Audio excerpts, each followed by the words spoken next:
নৰেন্দ্ৰ মোদীৰ সহযোগিতা অনুপ্ৰেৰণাৰে ডক্টৰ হিমন্ত বিশ্ব শৰ্মা নেতৃত্বাধীন ৰাজ্য চৰকাৰৰ সহযোগিতাত আমাৰ ঠেঙাল কছাৰী সাহিত্য শাসিত পৰিষদে বিভিন্ন উন্নয়নমূলক কাম কৰি আহিছে।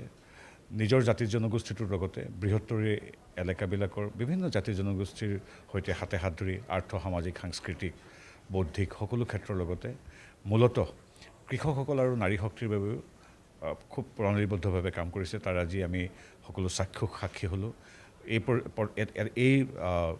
এইবাৰ এটা পৰ্যায়ত ৮০গৰাকী কৃষকক একোখন অত্যাধুনিক ট্ৰেক্টৰ দিয়া হৈছে, পাৱাৰ টিলাৰ দিয়া হৈছে। এই পাৱাৰ টিলাৰ ব্যক্তি বা কেইবাগৰাকী ব্যক্তিৰ সমষ্টিয়ে কৃষি কৰ্মত ব্যৱহাৰ কৰিব পাৰিব, যাতে উৎপাদনশীলতা আমাৰ কৃষকৰ বৃদ্ধি পায়, যাতে আধুনিক প্ৰযুক্তিৰো সহায় লৈ আমাৰ কৃষক বিশ্বৰ আন ঠাইৰ কৃষকৰ দৰে আগুৱাই যাব পাৰে, উৎপাদনশীলতা বাঢ়ে, সময় যাতে বেছি দিবলগীয়া নহয় ইত্যাদি কথা লক্ষ্য কৰি আমাৰ ঠেঙাল কছাৰী সাহিত্য শাসিত পৰিষদে এই ট্ৰেক্টৰ বিতৰণ কৰিছে।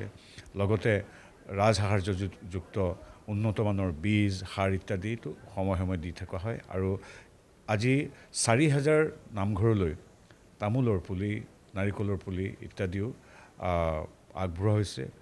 এক পেৰ মাকি নামেৰে যিদৰে গোটেই সমগ্ৰ বিশ্বত নৰেন্দ্ৰ মোদীদেৱে এক যুগান্তকাৰী এক বৃক্ষৰোপণৰ কাৰ্যসূচী আৰম্ভ কৰিছে, সেই যে বৃক্ষ আন্দোলনৰ এক অংশস্বৰূপে আজি একে ঠাইৰ পৰাই ৪০০০ নাৰিকল আৰু তামোল গছৰ পুলি আগবঢ়োৱাটো এটা আগতে মই দেখা নাই, খুব সুন্দৰ আয়োজন।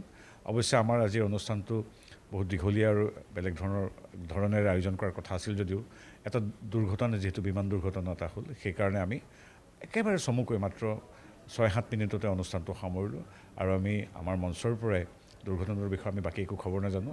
সকলোৰে আৰোগ্য নিৰাপদে তেখেতসকল থাকক, তাৰ বাবে ঈশ্বৰৰ ওচৰত প্ৰাৰ্থনা কৰি, যিহেতু এটা দুৰ্ঘটনা হৈছে, আমি অনুষ্ঠানটো খুব চমুৱাই আজি ৰাইজৰ আশীৰ্বাদ লৈ আমি অনুষ্ঠানটো সামৰিলোঁ।